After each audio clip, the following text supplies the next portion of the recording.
gracias. Quiero compartirles algunos desafíos, algunas tensiones y para ello he pensado compartir con ustedes tres ejes. Primero, hablar un poquito de la educación superior y sobre esto seguro que ustedes han hablado y escuchado mucho y han abordado muchas cuestiones en torno a la misma, pero compartirles como algunas ideas centrales. Por otro lado, centrarme fuertemente en el tema de la enseñanza y el aprendizaje en la educación superior, y acá compartirle como 9 grandes ideas que estoy agregando una décima en la construcción de cómo enfocar los procesos de enseñanza-aprendizaje en este nivel. Y por último, reflexionar un poco acerca del rol docente, las perspectivas y los desafíos, y dejarles pensando cómo será la educación o la formación docente en el futuro. Iniciando, me parece clave ver hoy en tensión fuertemente algunas cuestiones que tienen que ver con que si la educación superior realmente está cambiando o la educación superior se mantiene como media estable en estos tiempos. En este sentido, con una frase de Pablo Freire que dice: todos nosotros sabemos algo, y de ahí parto, todos nosotros ignoramos algo, por eso aprendemos siempre. Esta frase es muy importante para quienes acuñamos el tema de la formación docente. Nos está diciendo que no sabemos todo, que sabemos parte y que estamos de manera permanente aprendiendo. Esto va con el campo, que la formación hoy ya no es continua, sino que es permanente, y acá podríamos entrar en alguna discusión teórica al respecto, pero no pretendo hacerlo aquí, sino vernos siempre en situación, vernos siempre en el tema de aprendizaje. Por ello, para poder iniciar la conversación, me parece clave compartirles a ustedes en torno a la enseñanza de la educación superior a partir de una investigación que hizo en el INE, pero fundamentalmente centrados en ideas que tienen que ver con David Perkin, que él dice que fundamentalmente el conocimiento que hoy tienen nuestros alumnos y el que nosotros transmitimos en nuestras aulas es frágil, pero a su vez también es pobre. Él nos pone en tensión nuestra tarea cotidiana para poder pensar, y cuando lo define que es frágil dice que es un conocimiento olvidado, que no lo recordamos, que es inerte, que no lo usamos, que no lo aplicamos. Hay muchos de los conocimientos que se trabajan en el tema de la formación docente que cubren esta característica de frágil, como hay otros que no lo son. Por otro lado, también hay conocimiento pobre, y esto implica que muchas veces nuestros estudiantes no se valen de lo que saben para actuar. Y ahí viene una debilidad mucho más fuerte en la formación docente. Siempre cuando formamos a nuestros docentes, los alumnos terminan diciendo: en la escuela esto no me lo dieron. Y no es así. Ustedes se lo dieron, pero no tienen capacidad de poder utilizarlo, de poderlo poner en acción para poder explicar lo que acontece. Esto lo dicen muchos estudios de Edith Ewing, que es una de las más investigadoras sobre esta temática. En estos momentos Salamanca también es otro de los que está investigando sobre la temática, y ponen en tensión fuertemente esta disyuntiva que se da en los alumnos del campo. Específicamente ellos hablan del tema de la formación docente. ¿Y por qué? Porque la mayoría de estos conocimientos dice que se aprenden solo por rutina, y como vimos un video esta mañana, pareciera ser que los alumnos lo único que les interesa es aprobar una materia, pero luego ese conocimiento no lo pueden utilizar cuando intervienen. Por eso, David Perkin plantea como desafío que la gente aprende más cuando tiene una oportunidad razonable y una motivación para hacerlo. Y aquí hay como 3 grandes desafíos que les dejo para que ustedes sigan pensando. Primero, información clara y precisa. Basta de darle tantos apuntes a los alumnos. Esto que les quede claro, por favor. No es por la cantidad que los alumnos aprenden. Por lo tanto, información clara y precisa que oriente los caminos de los estudiantes, no que se los complique. Esto lo digo así por un gesto claro y contundente. No van a encontrar ningún teórico que diga algo contrario a lo que yo diga, pero hay que hacerlo. Basta de escucharlo y no hacerlo. Otra cuestión: prácticas activas y reflexivas. Primero el hacer y después la teoría. Nadie dice que se aprende primero la teoría y después se hace. Esos son inventos de los académicos. Hace falta poner a nuestros estudiantes a hacer. ¿Qué pasa? No solamente hacer por hacer, sino cuando hago, justifico por qué lo hago. Y ahí aparece la teoría. Pero una teoría que se puede utilizar para que el conocimiento no sea tan pobre, como se nos estaba indicando a partir de las investigaciones. Por otro lado, retroalimentación informativa. El error es constructivo. La evaluación es clave que a nuestros alumnos le hagamos devoluciones, no generales, sino devoluciones pertinentes para que sigan aprendiendo. Yo siempre digo que a mí me gusta filmar con mis alumnos la película, no me importa la prueba, no me importa el test. Me gusta filmar una buena película y de esa manera llego a una buena prueba. En la película, lo que hago con mis alumnos para que mis alumnos aprendan. El armonímetro está para todos acá. Si está muy lindo y es de color y lo guardo, no pasa nada. Por eso Amartya Sen nos dice capacidad de acción. Con nuestros alumnos y nosotros tenemos que tener capacidad de acción. Porque los alumnos aprenden de nuestro ejemplo. ¿Qué dirían ustedes si yo vengo acá, me siento en un escritorio, abro un libro y digo, David Parenting dice termina rápido, nos vamos al mundial y te dicen cuanto antes. Hay que ponerle energía, nuestra tarea necesita vitalizar muchas cuestiones, digamos, poner en marcha dispositivos que hoy nuestros alumnos nos están pidiendo. Y esto va como un desafío, no es un reto, es un desafío que la educación superior tiene que comenzar a asumir en nuestra tarea cotidiana.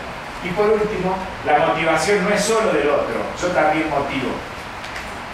Con mi gesto, la forma de preparar mi clase, cómo traigo los materiales, cómo voy disparando ciertas situaciones, yo también motivo a mis alumnos. Entonces la motivación no es solo una cuestión interna, sino también es una cuestión externa que nos invita. Por eso creo que es importante promover buenos aprendizajes desde la universidad, dice la Filmina, desde las escuelas normales en este caso, que nos motiven. Y para eso nosotros venimos pensando desde un grupo de investigación. No crean que les voy a decir nada nuevo, sí crean que los voy a hacer pensar, ¿está? Porque todo esto que yo digo ustedes ya lo saben. Lo que pasa es que nos han enseñado Piaget por un lado, Vygotsky por el otro, Brunner por el otro, ahora vinieron las múltiples, ¿qué será eso? Y viene el otro con lo otro, y tenemos todo el compartimiento en Stanford. Lo que intento ahora explicarles es un circuito de cómo podría ser una manera de poder comprender una práctica educativa. Por lo tanto, no sé si voy a decir algo nuevo, algunas cositas sí, pero no muchas. Lo interesante es poder facilitarles a ustedes un modelo para poder aprender. Para ello, esto requiere fuertemente, un cambio que, tomando a Carretero como autor, lo llamo de cambio conceptual, donde ustedes no pueden negar que cuando hay un proceso de aprendizaje hay un fenómeno de resistencia y al lado un fenómeno de comprensión. ¿Qué dicen quienes investigan en esta temática? Que no comprendemos lo suficiente, solo conocemos. Y esto en algunos que ya me han escuchado, yo utilizo siempre un ejemplo de Mahatma Gandhi, ¿no? Él venía corriendo de Nueva Delhi para tomar un tren, pierde una sandalia, sigue corriendo, sube al tren y deja la otra sandalia. Su amigo le pregunta por qué te quedaste descalzo. Y acá viene la diferencia entre conocer y comprender. Dejé la otra porque así quien la encuentra la va a poder utilizar. Eso es comprensión. Es genuina, desde la realidad propia y desde el sentido común, si podemos decir que le acontece a él. En cambio, el otro compañero estaba preocupado porque había hecho esa situación. El otro está preocupado solo por conocer lo que pasó. Mahatma Gandhi estaba compenetrado en el tema de poder comprender. ¿Por qué? Porque cuando uno comprende, usa. Y ese uso inteligente, sensible que yo hago del conocimiento es lo que me permite a mí particularmente crecer. Por eso es muy fuerte el tema de la interacción social en la construcción del conocimiento. Para eso hemos pensado en preguntarnos cómo aprende el que aprende y en ese sentido también cómo enseña el que enseña, y voy a tratar de ir pasando por esta flor, por distintos lugares, que le hemos dado un orden. Uno puede empezar desde cualquier lugar para poder compartir. La primera meta tiene que ver con esta idea de destacar, atender e interesarse. A mí me parece que este es uno de los momentos más clave de la tarea educativa, porque es cómo ponemos en marcha el proceso de aprendizaje. Si nosotros trabajamos en un currículum por competencia, dejar de organizar las clases a partir del programa. Hay que pensar en situaciones. Se terminó la unidad 1, el hombre, características del hombre. Todo eso es interesante, pero hoy no sirve ese trabajo por un currículum de competencia. Yo lo que me interesa es tener en cabo la situación. Un ejemplo que siempre doy de la ciencia, porque causa como mucho impacto, porque una vez me lo participaron en uno discurso. No es lo mismo enseñar química a los alumnos bajo las unidades tradicionales que si yo a mis alumnos les pregunto ¿dónde está la química en tu cuerpo? Ahí hay una situación que motiva a un alumno a integrar conocimiento y a un docente que transpira para dar clase, porque también se nos caen las estructuras que nosotros estudiamos y ponemos en relación todos los conocimientos de la química para poder explicar este conocimiento. Me parece que es muy importante pensar fuertemente en el tema de las situaciones, esas cuestiones que provocan curiosidad, interés, que entusiasman a nuestros alumnos. Por ejemplo, yo miraba universitas que partían esta cuestión del armonímetro y las miraba que lo hacían con mucho entusiasmo. Entonces, una forma de empezar a hacer una X acá era darnos un abrazo, y ahí vino el abrazo como primera conducta en torno a esto, y eso va generando. Seguro que alguna motivación hay, lo desconozco cuál es, pero me parece que eso es lo que por ahí hace falta, y esa es una situación para enseñar. Ahí hay para enseñar formación ética y ciudadana, ciudadanía, convivencia, valores, hay tanto contenido para enseñar allá adentro, y algunos no entran. Qué bueno que no entren, porque hay que pensar otras situaciones, no me puedo quedar solo con una, tiene que haber varias situaciones que yo le vaya planteando a mis alumnos para que ellos puedan aprender. Por eso creo que lo importante de esto es no dejar solo, y como dice acá el último, se trata de crear ambientes ricos, desafiantes, en los que los esfuerzos de los estudiantes estén sostenidos por los profesores. Hoy los alumnos de nivel superior se sienten muy solos. Nos dicen que nosotros venimos, vomitamos conocimiento o actividades y ellos viven investigando y haciendo cosas. Y lo más grave que dicen que a veces traen lo investigado y nosotros no los escuchamos. Esto es más violento aún. Creo que algunos alumnos se ríen, no los sancionen. Digo, me parece que esa es la mirada que hay que tener. Y lo digo con total franqueza porque lo sé de la práctica mía en mi escuela y creo que en México pasa lo mismo. No estamos tan distantes, estamos lejos en distancia física, pero la realidad nos indica. Tenemos que convenir, citar 500 autores, los alumnos creen que somos súper intelectuales, pero los alumnos lo que les digo no les sirve para nada porque no lo pueden transportar a la práctica. Por eso insisto en el tema del hacer.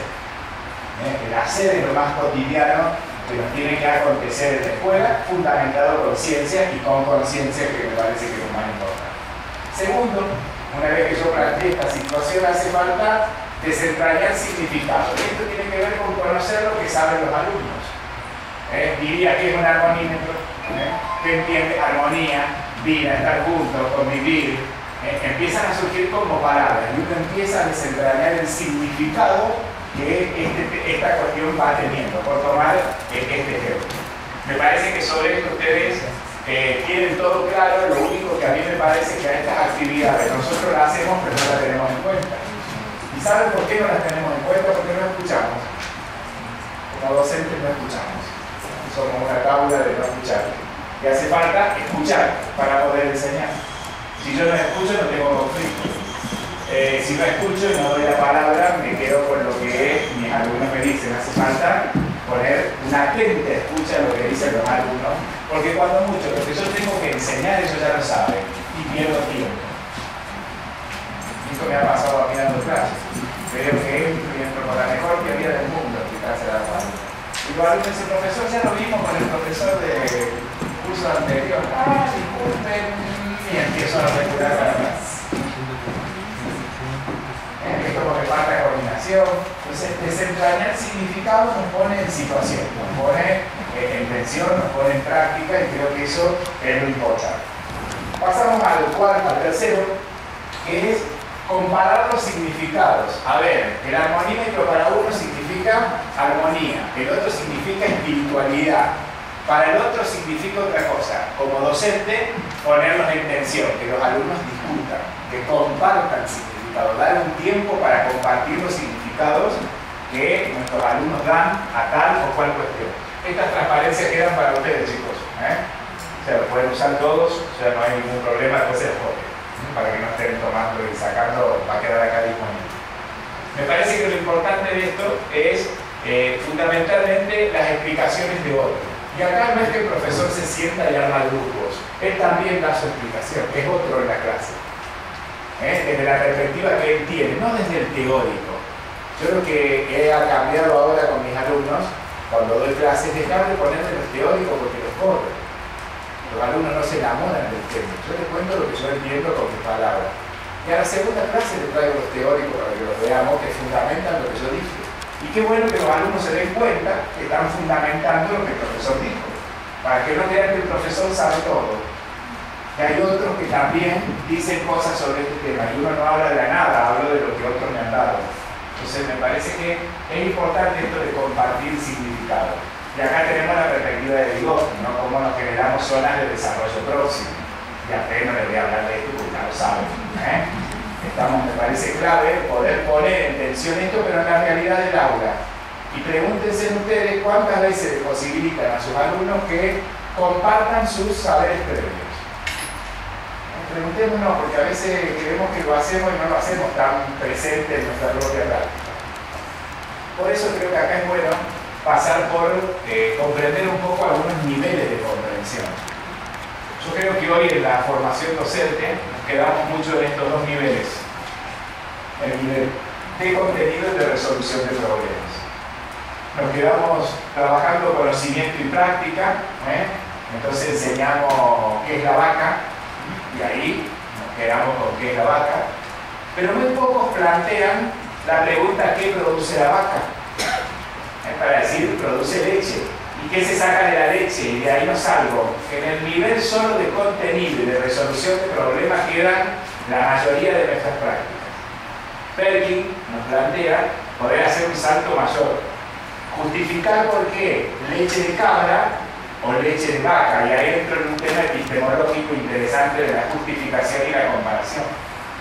Y así puedo llegar a un nivel mayor que no pretendo que lleguemos en todo, pero me parece que hace falta como hacer un salto. Nos quedamos mucho en el nivel de abordaje de contenido y de resolución del problema. Por eso esto apunta ir un poco más allá e ir impregnando un poco más la cuestión de las justificaciones a las cuales ya volveré posteriormente.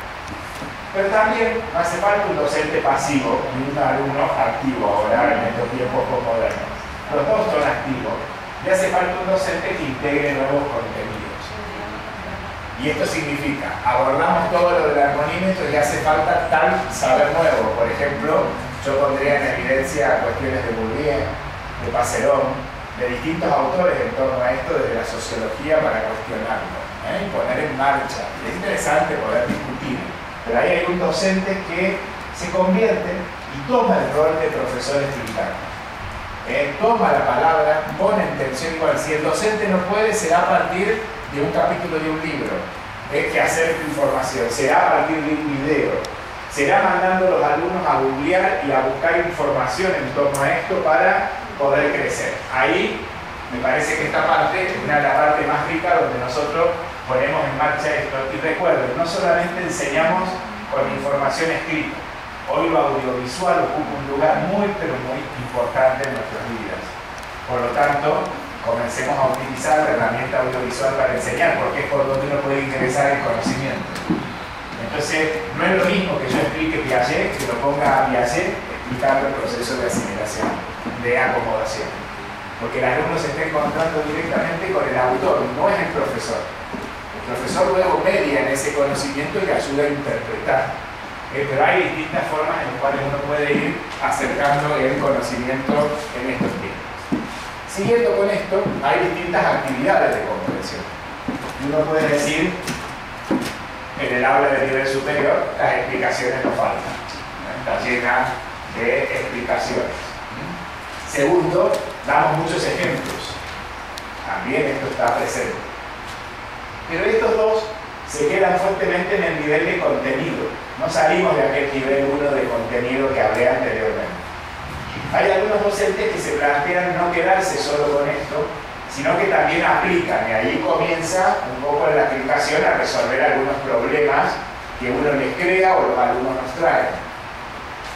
Pero muy pocos parten a esta idea de la justificación, cuando ahí empieza un nivel mayor de conocimiento que tiene que ver con lo epistemológico que hablaban los niveles de comprensión de Perkin. Menos aún el tema de comparar y contrastar. ¿Qué pasará acá? ¿Qué pasará allá? ¿Cómo lo haremos en este lugar? A ver, preparamos una clase para 40 alumnos. ¿Cómo sería esta clase en un pluricurso? Es interesante, yo enseñé la Constitución de México y luego me dicen que tengo que dar este tema, pero en un pluricurso, donde chicos de primero, segundo, tercero, cuarto, quinto y sexto. Ahí viene una idea de retrabajar y repensar y poner nuestra batería a trabajar. Entonces me parece que esto va como generando mayores niveles de complejidad. Yo diría, en estos dos primeros está el nivel de contenido, en estos dos está ese nivel de la resolución de problemas. En este nivel ya comienzo, entre acá y acá, el nivel epistémico, y aquí ya llego a un nivel de investigación muy fuerte, ¿no? Cuando quiero generalizar, es decir, ya sacar conclusiones a partir de haber seguido un método, un camino, una estrategia propio de la investigación. Yo hago mucho voto hoy, mucho esfuerzo por trabajar en el nivel superior, por trabajar la resolución de problemas con el fenómeno fundamental en el tema de la enseñanza, que es el epistémico. A ver, justificame por qué hiciste eso y no otra cosa. Y me parece que acá hay que poner mucho el acento y dar tiempo para que los alumnos digan que usan el armonímetro no porque está de moda con el bullying, sino porque eso puede contribuir a tal cosa. ¿Y cómo lo podríamos mejorar al armonímetro? Pues si uno no apunta a mejorarlo, tampoco nos vamos a quedar con una verdad que a lo mejor necesita una renovación. Me parece que cuando uno pone en diálogo, las cuestiones van creciendo en el conocimiento. La otra cuestión tiene que ver con superar obstáculos y equivocarse. Creo que acá es lo más rico. No castigar el error, sino el error en el aprendizaje. Si yo no me equivoco, seguro que soy súper bueno. Cuando me equivoco, ¿por qué hago? Y me parece que es importante permitir trabajar el error con nuestros alumnos. Creo que no nos damos permiso para ese tipo de cuestiones, por ahí somos todavía muy sancionables, incluso. Me parece que el error es la oportunidad para enseñar. Y no solamente enseñar contenidos conceptuales, sino actitudinales, procedimentales, para los alumnos, para que realmente puedan aprender, porque ellos están en una situación de aprendizaje. Por eso, siguiendo con esta idea, hace falta comenzar a construir nuevos significados, y cuando uno empieza a construir nuevos significados porque el alumno comienza a comprender esto y ve que lo que se estaba haciendo acá con el armonímetro, ahora esto se lo puede llevar a las escuelas de práctica, y ahí va generando un conocimiento con otro, va generando una herramienta, va generando un dispositivo de trabajo, y puedo generar otra cosa que vaya más allá de esto. Puedo colocarlo a esto, llevarlo al arte, a esto llevarlo hacia otros espacios que son tan interesantes. Y el propio alumno va a ir como generando nuevo conocimiento. Y esto es lo rico.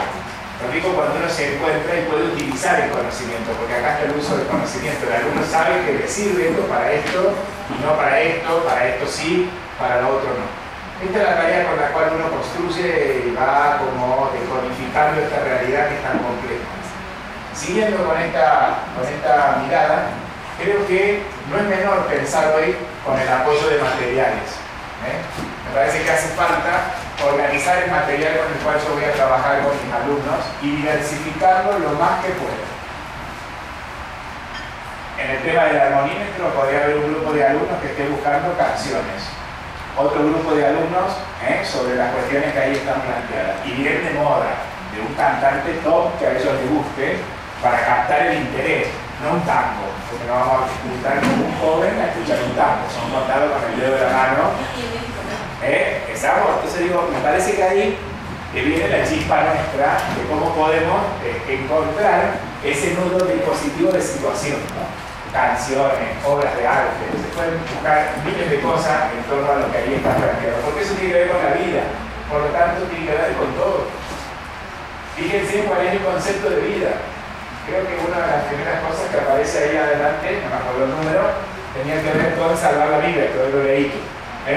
Salvar la vida no es solamente porque voy corriendo y veo que alguien no se mata. Salvar la vida implica no talar un árbol. ¿Está? Porque hay vida también ahí. Entonces me parece que es interesante poder pensar sobre esta cuestión y ir un poco más allá de lo que ahí se está diciendo. Cuando uno empieza a tejer todo eso, empieza a crear, a innovar, podrían estar armando un guión de una obra de teatro tranquilamente con eso para mostrar situaciones de la realidad. Pero esto son situaciones que el alumno va a tener que poner en tensión. Una coreografía, ya que estamos en el salón de danza, se podría armar con total tranquilidad en torno a esa temática, pero hay que dejar volar, hay que dejar soñar. A partir de ese hacer yo puedo enseñar muchas cosas teóricas como específicas de una materia y cuestiones que tienen que ver con la vida, ¿no? Que a lo cual apunto. Por eso es importante el 3D. Yo nunca había participado en un cine en 4D, tuve la oportunidad recientemente y realmente lo disfruté. Hasta que hacen cosquillas por ahí, te sentís todo como que estás en el escenario, y esto es muy rico, esto se viene. Está instalado en nosotros, por más que no queramos, y disfruté mucho el cine. En cierto momento me sentía como que estaba manejando el auto y vos decís, pero ¿dónde estoy? Y es como que los mismos sonidos y lo que te genera el movimiento de la butaca te hace sentir como que estás dentro del auto. Y decís, ay, por favor, que choco, y bueno, y así fue. Digo, me parece que es muy interesante la sensación, por ejemplo, en una montaña rusa. En este cine, estaba justo la película que había una montaña rusa. La sensación que todos teníamos de la montaña rusa, la gente se descompuso y era el cine, estábamos sentados en la butaca. La imagen que genera el movimiento de la silla que te provoca en el lugar. Digo, me parece que esto también es importante verlo como recurso de aprendizaje, no es que eso le enseñan solo, hay que utilizarlo como recurso de aprendizaje. Representar y verbalizar. Para mí esto es muy importante cuando yo le permito a mi alumno y le doy la palabra, porque confío en él, para ver si realmente comprendió. A ver, si yo ahora hablo todo esto y luego no doy la palabra y ustedes pueden representar, pueden verbalizar ciertas cuestiones, solo me quedo con que conocieron, no sé si comprendieron, no lo voy a poder evaluar, no lo voy a poder ver. Y muchas veces nosotros no damos este espacio de representar, de verbalizar por parte de los alumnos algunas cuestiones. Por lo tanto, esta parte me parece que es fundamental cuando uno quiere entrar a comprobar ciertas cuestiones en torno a la enseñanza y el aprendizaje. Y creo que hace falta revisar para recomenzar. Cuando uno permite que los alumnos lo presenten y verbalicen y ve que no entendieron lo que yo quise decir, hay que revisar, hay que plantearse nuevas preguntas, una nueva situación y recomenzar el circuito que le vengo planteando con estas ideas. Esto, por eso, como le dije a ustedes, tiene muchos fundamentos teóricos, cuestiones que ustedes ya conocen, es fundamentalmente una perspectiva sociocognitiva. Y más que todo me está llevando a pensar en estos nuevos mecanismos la idea que todavía no tiene incorporado el material, que es la idea de la conectividad. Y esto implica que hoy, como existe el conductismo, existen los cognitivos y existen los conductivistas, hay una nueva tendencia en la psicología que es de la conectividad. Y ahí estamos trabajando, pensando que el pensar implica redes, cuando uno implica redes, implica nodos, cuando implico nodos, implico conexiones, cuando implico conexiones, lo importante son las señales son las situaciones. Por ejemplo, esta conferencia es una situación, es una señal. No implica que los nodos que tengo sentados acá estén conectados. Tengo que preocuparme yo porque se conecten con la idea. Pero a su vez entre los nodos pueden reclamar nuevos nodos que no están aquí presentes. Pueden ser nodos de conocimiento, etc. Es un poco la metáfora de la red, la que utiliza el conectivismo para explicar cómo aprende el que aprende y cómo enseña el que enseña. Por eso creo que es importante compartir algunas reflexiones desde la práctica, ¿no? ¿Qué cosas estoy tratando de dejar, que lo llamo viejo, y qué cosas estoy tratando de incorporar en mi práctica? Cuando digo tratando, no significa que estoy totalmente de aquel lado. Algunas cosas por ahí me atrapan de este otro lado. La primera pregunta, ¿qué saben nuestros alumnos? Quisiera dejar de preguntarles. La pregunta importante es, ¿qué serán capaces de hacer en el futuro con lo que yo les estoy dando? Porque acá cambia la pregunta, el rol. Cambia el lugar. O sea, ¿para qué lo que yo le estoy dando, para qué le va a servir en el futuro? ¿Qué va a ser capaz de resolver en el futuro? Por otro lado, dejar de preguntarme qué recuerdan, sino fundamentalmente preguntarme qué comprenden. Por otro lado, ¿qué conocimiento adquirieron bajo la alfombra? No tanto esa pregunta, tratar de ver qué problemas son capaces de resolver. Es decir, cómo usan ese conocimiento. De nada sirve que el alumno ve que me repita de memoria 1500 cosas y luego no sabe y no las puede utilizar. Fíjense en toda la buena enseñanza que ustedes le dan a los profesores de ciencia, a los alumnos, y hay alumnos que no pueden explicar un fenómeno simple de la naturaleza. Y a ustedes le dieron las clases, los planetas funcionan, los dibujaron, hicieron todo, el circo, habido y por haber, pero no pueden comprender eso. No lo pueden utilizar el conocimiento que uno le da. Lo importante es poner el acento en el uso del conocimiento. Por otro lado, en vez de preguntarme tanto por qué normas aprendieron para convivir, sino cómo las abordaron a las normas para convivir. Ahí el armonímetro, tranquilamente, una de las declaraciones que puede tener es que la escuela piense y arme un código de convivencia, que arme un acuerdo de convivencia, y esa es una derivación. Y de ahí, tranquilamente, la escuela puede trabajar todo el año los conceptos de formación ética y ciudadana, hasta comparar un acuerdo de convivencia con la Constitución. Tienen elementos que son comunes, son iguales. Se pusieron de acuerdo quién los representantes. Acá los representantes, ¿quiénes son? Los alumnos. Y no hay un acuerdo de convivencia solo para los alumnos. Hay para los docentes, que también están involucrados. Yo siempre me río porque nosotros esta experiencia ya lo hicimos en la Argentina de tener los acuerdos de convivencia, que tiene su pro y tiene su contra, pero se camina en torno a eso. Me río porque todos los chicos docentes prohibían el uso del celular. Un día un chavo, como usted le dice, levanta la mano en la reunión de acuerdo y le dice: ustedes nos dicen que nosotros no lo podemos usar. Y dice: cuando los profesores nos dicen que ya vuelven porque van a atender el celular. Ahí el ejemplo no está. Las normas de convivencia son para todos, para la directora, para todo el mundo de la escuela, los docentes, los alumnos, los padres, es para todo el mundo. Y esto me parece que es importante cuando uno lo piensa. Y la última, no me preocupo más cómo se desempeñan individualmente, me preocupa mucho cómo trabajan en equipo. Y el último renglón, se los dejo abierto a ustedes para que lo sigan completando con otras preguntas que dejarían y otras que tomarían en este proceso. Por eso quiero ahora compartirles un video que nos muestra cómo serán las clases del futuro. Pero no en un futuro tan lejano, ¿cómo serán dentro de 5 años? Para que ustedes pongan un poco en tensión con lo que está pasando. Es un ejercicio de perspectiva hecho por algunos especialistas que nos van a compartir algunas de estas ideas.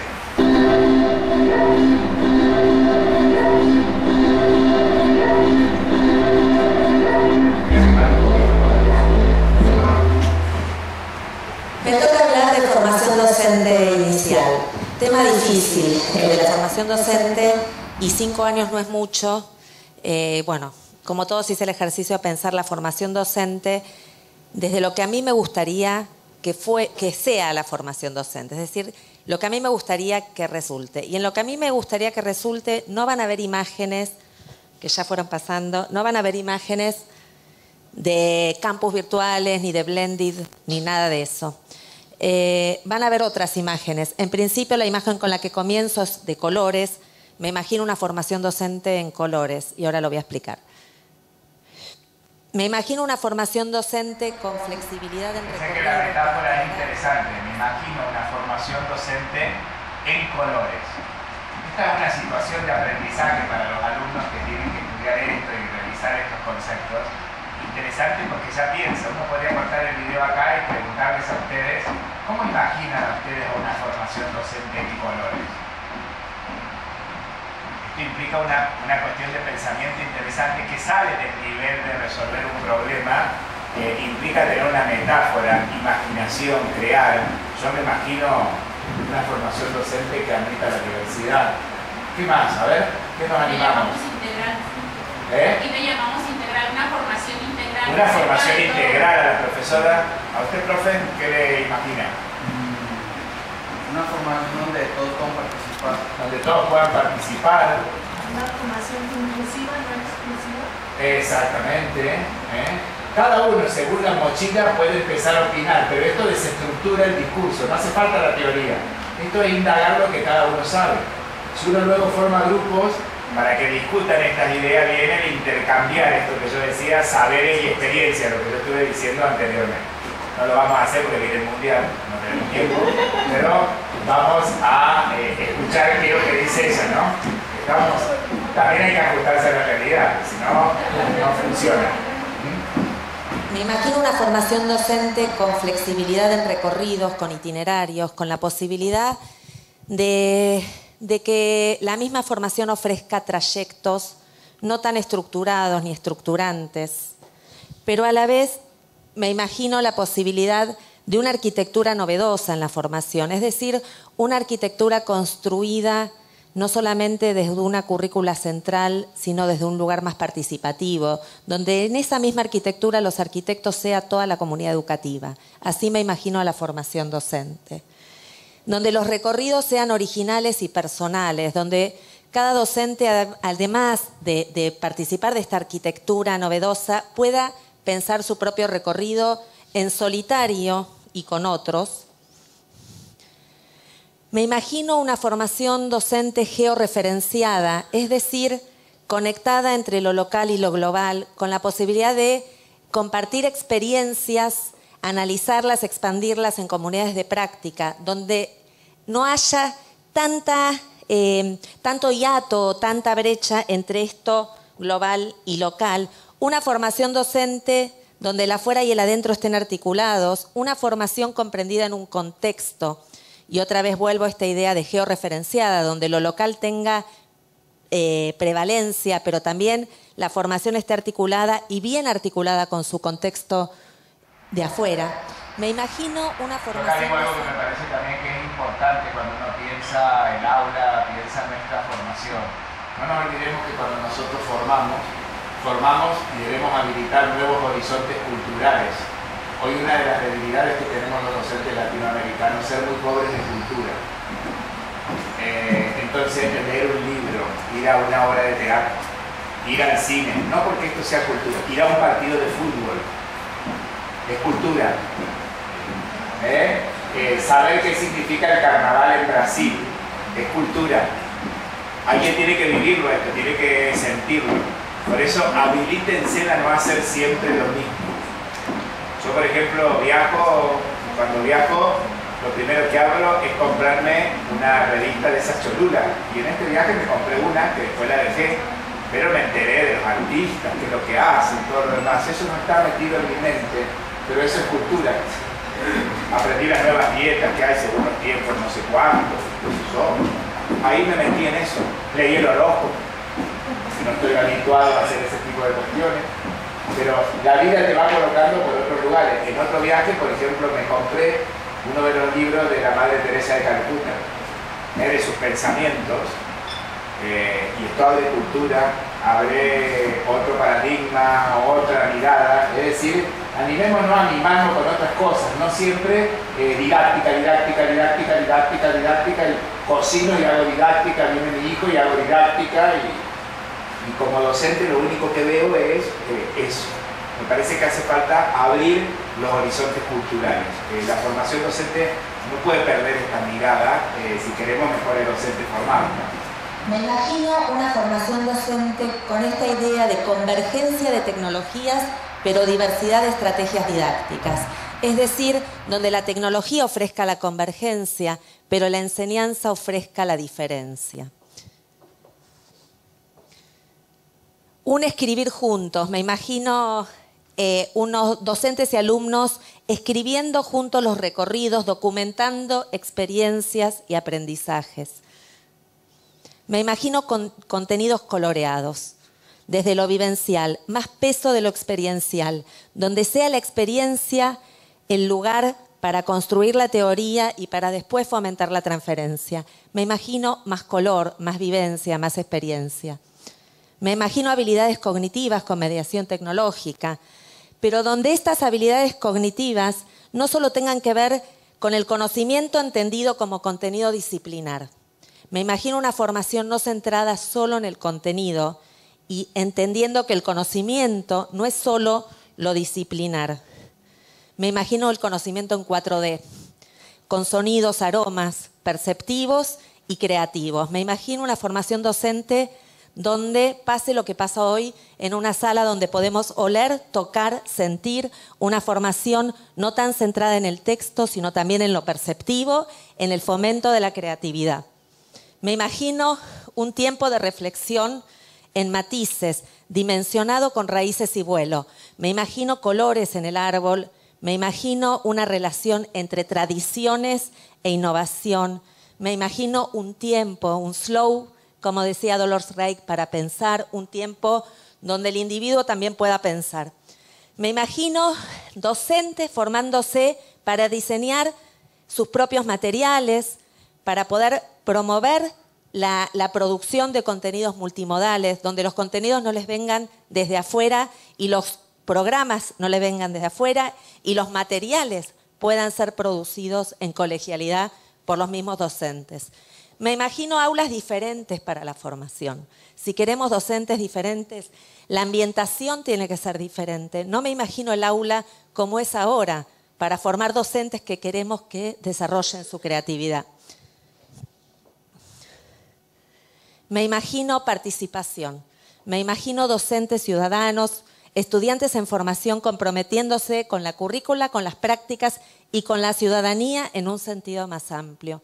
Me los imagino participando en toda la ciudadanía digital, en todas las dimensiones de la ciudadanía digital. Me imagino colegialidad, redes de prácticas genuinas, redes de práctica donde estos recorridos originales e individuales que planteábamos sean colegiados, sean participativos, se construyan redes humanas, además de redes tecnológicas, donde las prácticas sean escritas entre todos.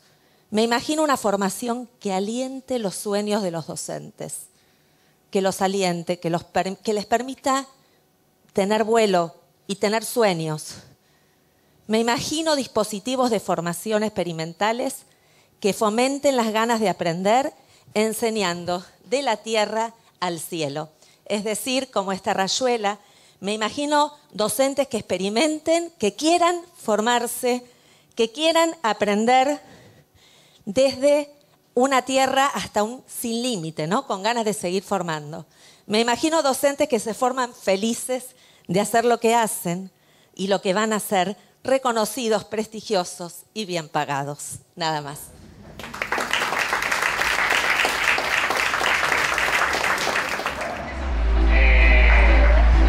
Esta colección de videos es muy interesante para enseñar, para poder compartir, son varios. En otra ocasión les puedo compartir talleres y una serie de cuestiones en torno a lo mismo porque trabajan algunas cuestiones que nos hacen pensar. Pero ahora quiero escucharlos a ustedes, por lo menos 2 o 3, que pudiéramos dialogar en torno a lo que yo estuve comentando y a ustedes lo que vieron, que es un ejemplo práctico, claro, de cómo uno puede dar clase. Fíjense en cómo ella seleccionó imágenes para dar cuenta de su discurso. Y no solamente se quedó con el texto escrito, sino que la imagen era lo que estaba como motivando y muchas de ellas muy atinadas, que yo automáticamente podía comprender sin leer lo que estaba abajo. Otras no tanto, porque se entiende que uno va construyendo y hay que conseguir esto. Esto es una tarea de conocimiento. Que una imagen pegue con el discurso, hay que construirlo porque el otro es quien la interpreta. Para eso hay un paraguas que nos tiene que permitir comprender a todos esa realidad. Por eso, para poder pensar y orientar el diálogo, pensé en estas 3 preguntas. A partir de todo lo que yo dije, ¿qué seguirían haciendo? ¿Qué no seguirían haciendo? ¿Y qué comenzarían fundamentalmente a hacer? Bueno, primero felicito, muy buena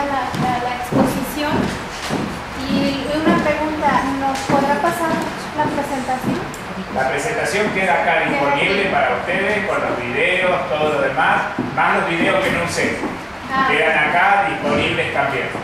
Porque de nada sirve, esto también ustedes tienen que aprender, y esto lo digo no porque vos tengas esa idea y yo la tenga. De nada sirve guardarse eso. Yo puedo venir otra vez y dar mi clase con total tranquilidad al taller que les prometí. Y ustedes ya usaron estos dispositivos. El estratégico de la estrategia soy yo, cómo lo uso. Y ustedes a este video le pueden dar otro uso. Totalmente distinto al que yo le estoy dando. Y esto es algo interesante, cuando uno puede darse cuenta cómo utilizar el recurso. No el libro, no es el único recurso. La palabra no es la único que tenemos como recurso, pero esto está disponible. Muy bien. Bueno, al estar escuchando a usted me remite a un documento, un libro que quiero pensar que todos ya lo leímos, Los 4 pilares de la educación, el ser, el hacer, el conocer y convivir. Como que son conceptos básicos en el que el docente debe de romper paradigmas para poder entrar a la parte contextual del alumno partiendo de las necesidades. Ahorita que usted hablaba sobre lo que uno planea, hace, yo lo viví el sábado.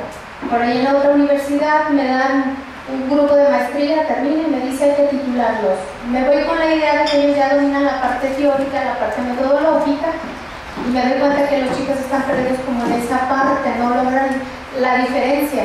Entonces digo, bueno, es la tercera vez que lo vivo y es partir, ¿qué es lo que quiere el sujeto? ¿Cuál es la necesidad? Lo que yo te estoy dando como docente, ¿te sirve? La teoría exuberante. Voy a hablar del Normal de Jalisco. Damos mucha teoría. Y cuando los alumnos llegan a la práctica se pierden. No logramos como hacer la conexión de la praxis social.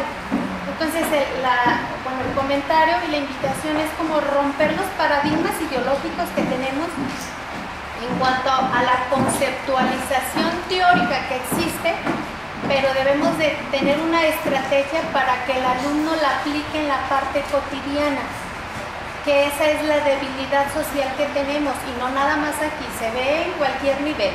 Te suma algo importante, pero esto es una actitud que uno la asume cuando enseña, cuando da un curso. Yo estuve dando en estos días un curso por aquí y un docente experto, doctor, colega, me pregunta, apenas empezamos, ¿de dónde se para usted epistemológicamente? Yo caminé y qué contexto para que mi clase sea feliz, que esta persona se identifique y contribuya. Digo, ¿y qué paradigma tenés vos? Y no, yo soy de tal cuestión. Sí, pero no me queda claro. Escribímelo, por favor, hacerme una presentación. A propósito, llegó un momento, pero dice que si usted me vino a tomar una prueba, así hiciste vos conmigo. Desde la entrada. Muchas veces hay que hacer para luego justificar teóricamente. No hace falta anteponer la teoría a la práctica. Ese es un error que tenemos. Cada uno que habla, porque Bourdieu dijo, porque el Passerón dijo, porque la muda dijo, porque el mudo dijo. No. Digamos y luego busquemos las teorías para poder explicar la realidad.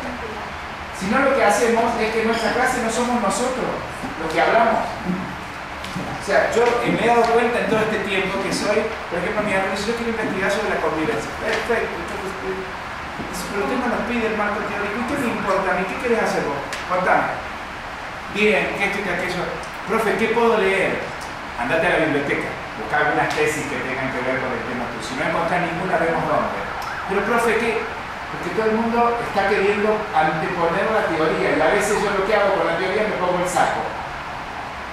Entonces digo, no, yo desde la perspectiva de Bourdieu, lo que usted me está diciendo es que ingresa y yo estoy parado acá, pero la realidad me está pidiendo otra cosa. Yo adecuo la realidad a la teoría para explicarla.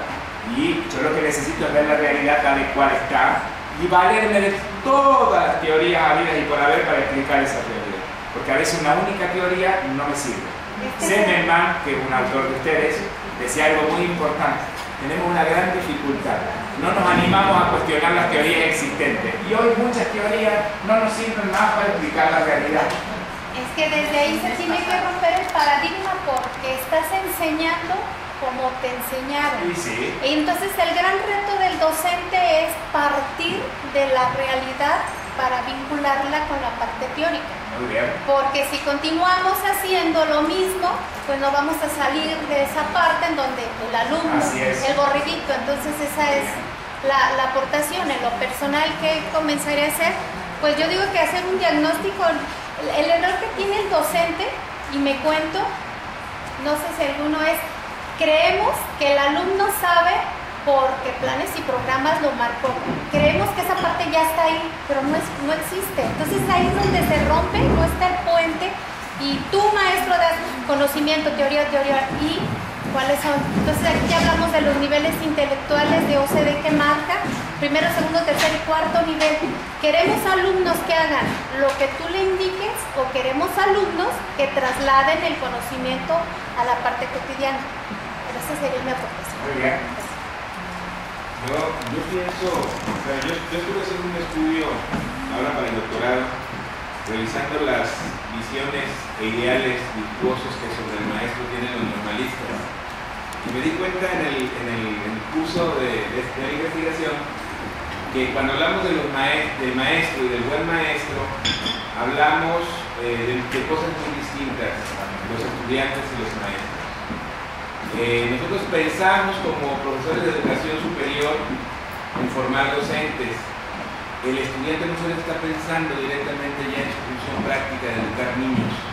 Y en esa distinción de esferas de interés docente, de la educación superior, formador de docentes, y de que está siendo formado como docente para trabajar y educar niños, hay un mundo de diferencia. Y creo que parte de esto tiene que ver mucho con las tradiciones de la formación. El normalismo tiene una tradición bastante fuerte. En nuestra escuela se ha creado una idea de normalismo y es una tradición. Y no digo que los demás normales, porque cada normal es muy diferente, son profesiones distintas en México. Pero por lo menos en la nuestra, una normal tapatía, muy conservadora, con ciertas ideas, ciertos atavismos, sí creo que sería muy interesante incluso plantearlo como un tema para nuestra academia de cierre, el repensar nuestra labor al calor del nuevo tiempo. Creo yo en ese sentido que necesitamos acercar un poco más esas visiones.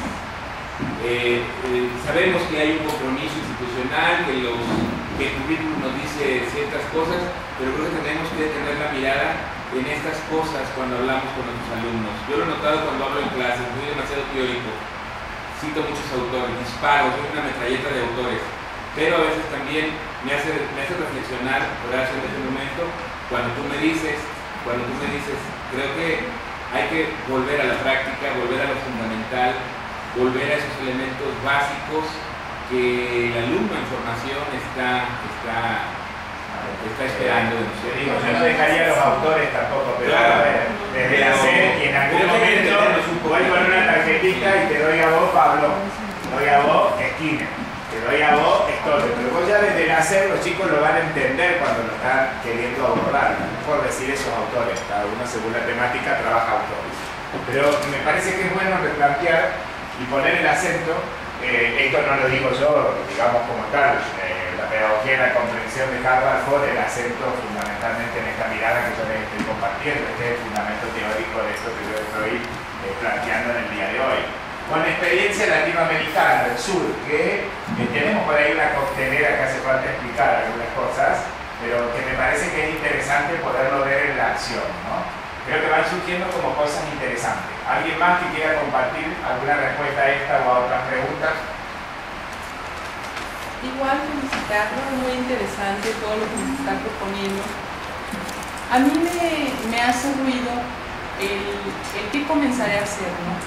Y uno de los aspectos que me llamó la atención también con el video que propone es abrir esos parámetros culturales.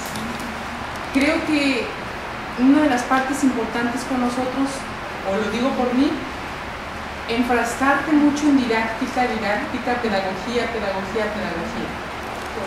Ahorita pensaba en el abrir los parámetros culturales, simplemente la frase que tenemos a la entrada de nuestra alma mater, que es de Agustín Yáñez.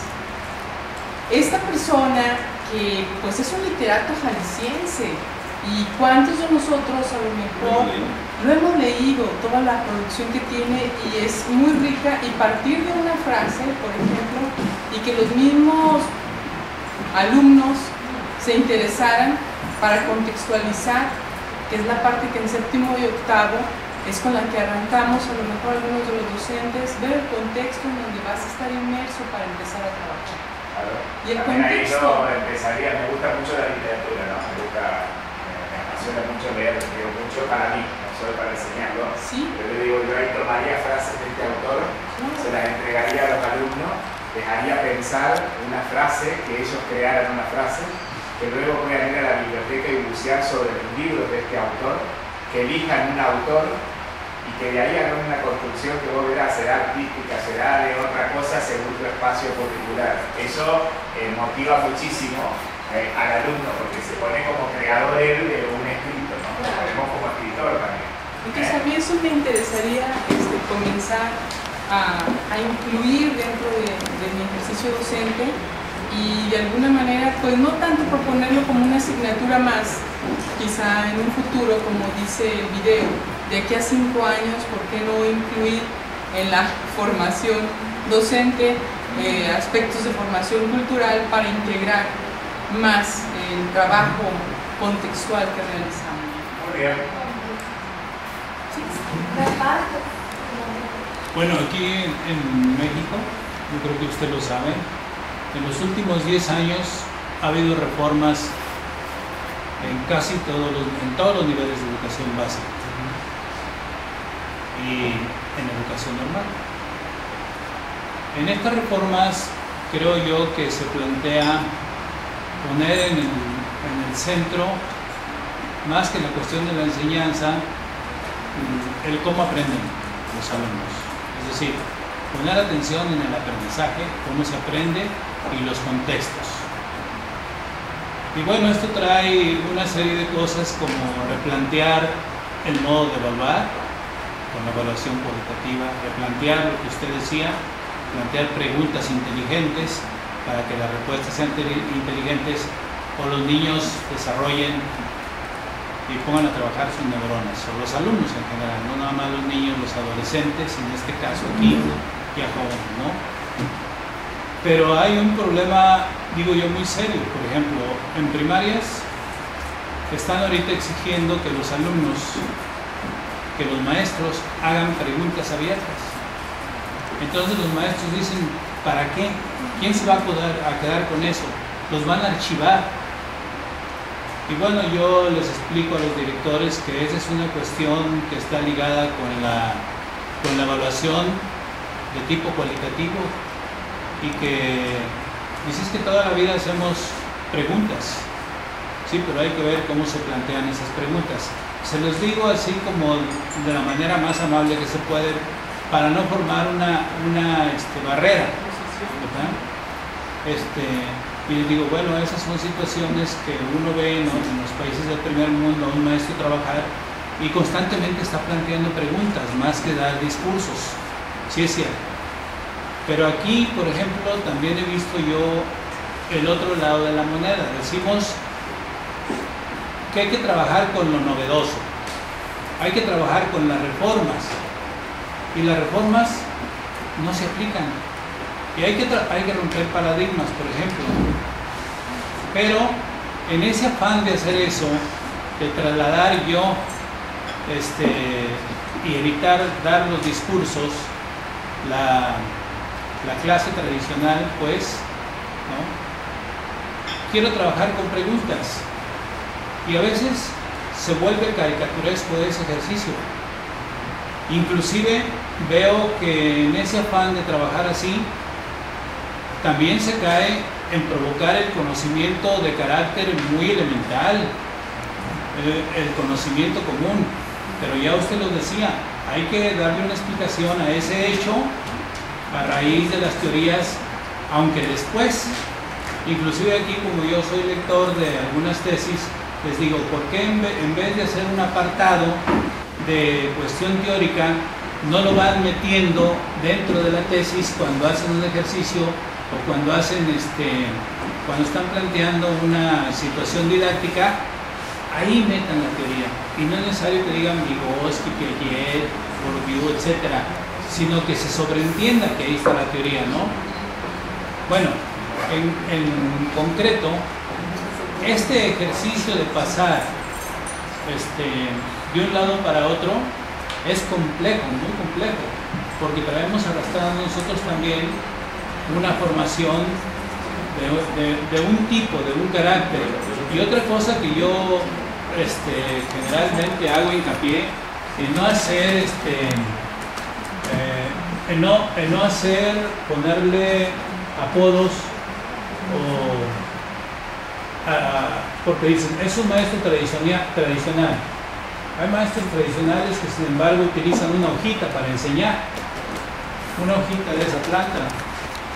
Es decir, evito o trato de decirle a la gente que me rodea o con quien convivo yo en el plano académico, que no etiqueten, porque a veces las reformas a eso llevan, a etiquetar, y eso es malo. Un alumno de aquí le dijo a los maestros de la primaria, un maestro dijo, es que ¿para qué sirven los exámenes estandarizados? Y un alumno se atrevió a hablar porque además les dieron oportunidad que estuvieran en el consejo técnico y dijo, los exámenes estandarizados deben de existir, pero eso no es toda la evaluación comprende otros aspectos. Y bueno, los maestros medio se le enojaron por lo que él decía, ¿no? Es que el examen estandarizado nos da una idea de relativamente cómo ando con otras instituciones o con los mismos maestros de la escuela o inclusive con otros estados, con otros países. Y a ver, profesor, una cuestión en torno a lo que estamos discutiendo, en torno a las preguntas. ¿Usted dónde se encajaría su respuesta? Pues no logro poder, ¿seguiría haciendo, no seguiría haciendo? ¿O usted está haciendo una reflexión general? Una reflexión general a raíz de estas preguntas de lo difícil que es pasar de un plano a otro, porque se dice con mucha soltura, se expresa así como si fuera tan fácil, ¿no? Como abandonar aquellos estándares de trabajo, aquellos ejercicios que uno hacía, ¿no? Aquellos rituales, andar en la clase yo creo que hoy y pasar a otro. Que uno planifica tiene que tener en cuenta tres elementos. La pregunta socrática no puede escaparse a ella, el entrenamiento no puede escaparse, y el entrenamiento entra el ejercicio, y entra la memoria, y entra el recuerdo, y entra una serie de cuestiones que son como súper importantes, y el tema de la retroalimentación informativa que uno puede hacer de lo que va construyendo. Digo, que si uno tiene en cuenta esto y no se posiciona en un lugar o en el otro, todo es bienvenido. Yo creo que un buen profesor explicando es clave. No es el profesor que le dice, sí, está bien, el otro dice, tirate de escalera, está bien. El otro dice, subir escalera, está bien. Y el otro dice, está bien. Ese para mí no es un buen docente. El docente toma una postura, explica desde qué lugar lo está diciendo, lo comparte con sus alumnos, admite que sus alumnos tomen una postura, porque esto también existe, diciéndole no, ustedes están equivocados porque no suben escalera, porque yo quiero explicar cómo suben escalera.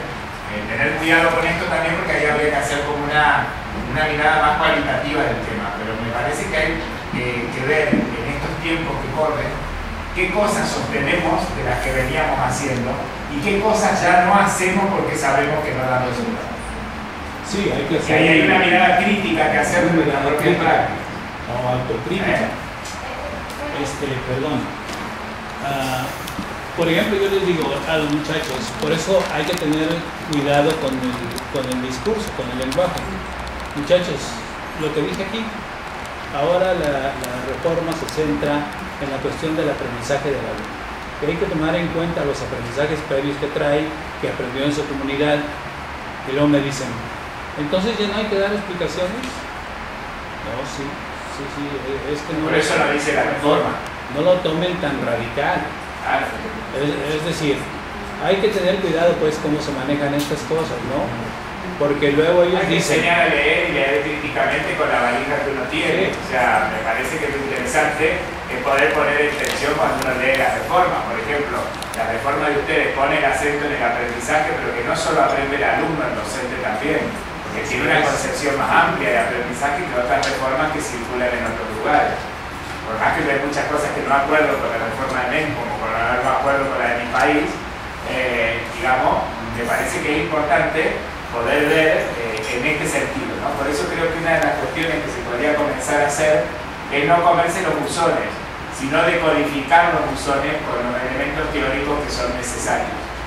Y esto me parece que es importante hacerlo en la práctica para comprender la realidad. Porque si no, la realidad es lo que a nosotros se nos impone y con la teoría no la podemos explicar. Hoy hay muchas teorías que ya no sirven para explicar la realidad de cómo aprende el que aprende y cómo enseña el que enseña. Yo creo que sí, la reforma de México dejó en un segundo plano el término de enseñanza. Creo que debería recuperar el tema de la enseñanza como el norte. No significa que esto no se vaya a hacer, porque las reformas se van construyendo. En mi país, a ultranza el tema de la enseñanza. Nosotros estamos queriendo generar debate pedagógico en torno a la enseñanza, porque por ahí pasa para nosotros lo medular en nuestro territorio. Porque si no mejoramos las formas de enseñar, el alumno no va a aprender bajo las nuevas formas. O sea, me parece que ahí hay que apuntar a eso. Escucho otro más. Bueno, es que tiene una variante detenerte en analizar qué es lo que estás haciendo. Es muy claro que no le puedes dar al alumno lo que tú no tienes. Entonces, desde ahí es como romper ese paradigma que tenemos, no llevarla, o sea, yo les digo a mis chicos, un maestro ya no entra al salón con un libro. Un maestro ya entra con problemáticas sociales que tú te pongas a analizar y las vincules con lo que tú estás aprendiendo aquí. Entonces yo creo que desde esa postura, esa variante, es muy importante que nos detengamos como docentes, analicemos qué es lo que estamos haciendo, cómo lo estamos haciendo y cuáles son los resultados de ese proceso. Ahorita la reforma nos pide la parte cuantitativa, la parte cualitativa. Es muy fácil ponerle un 10 a un alumno, pero ¿qué aprendió? El 2 por 2, 4. ¿Para qué te sirve? ¿En dónde lo vas a aplicar? Como que desde ahí es el análisis. Yo te voy a dar a ti, alumno, lo que yo domino. Si no lo domino, pues mejor me retiro. Y vamos a continuar con la misma postura. Es el romper paradigmas que, bueno, en México nos cuesta trabajo. Somos mexicanos y ya estamos como en mexicana que rompe muchos paradigmas. Pero la parte problemática, la parte profesional, la emocional, eso es lo que tenemos que enseñarnos a manejar. Entra a la escuela y desconéctate del mundo, pero de tu mundo. Pero tú como docente, ¿qué estás haciendo para que tu alumno te dé estos resultados? Yo creo que también para ir finalizando, le quiero dejar una frase de Saúl Taborda que creo que nos dice muchas cosas para pensar, ¿no? Que dice: están de más los maestros que solo quieren entenderse con los estudiantes perfectos. Creo que esto nos pone en tensión algo de la práctica, ¿no? Uno va y quiere encontrar con que todos nos respondan de la misma manera, que nuestra clase salga exitosa y todo lo demás, y me parece que somos perfectibles, ¿no? Tanto los maestros como nuestros alumnos, y en ese sentido tenemos que construir. Bueno, hasta acá había pensado compartirles nuevamente mi agradecimiento. Sigan pensando, yo les voy a mandar a la directora un material que trabaja todo esto con desarrollo y con ejemplo en escuelas primarias y en escuelas secundarias, que les puede ser de insumo para ustedes poder trabajarlo. Vuelvo a repetir, tómenlo como borrador porque lo estamos escribiendo, no está cerrado. Ustedes son los primeros que tienen un adelanto del circulito ese que estamos construyendo para que lo puedan seguir pensando, agregando otras cosas. Por ejemplo, nos falta tamizar el décimo que tiene que ver con lo afectivo. No sabemos dónde colocarlo. Esto también se lo cuento para que ustedes sepan, en la cocina de la construcción del conocimiento. Estamos como discutiendo cómo tamizamos a todo por lo afectivo o si colocamos un circulito de lo afectivo en la flor. Estamos discutiendo, todavía el grupo no dio a luz y viene dura la mano, parece ser, por las discusiones que tenemos, pero vamos a tratar de avanzar en esta idea. Así que bueno, muchas gracias a la escuela. Muchas gracias a ustedes y gracias por escucharme y compartir este tiempo.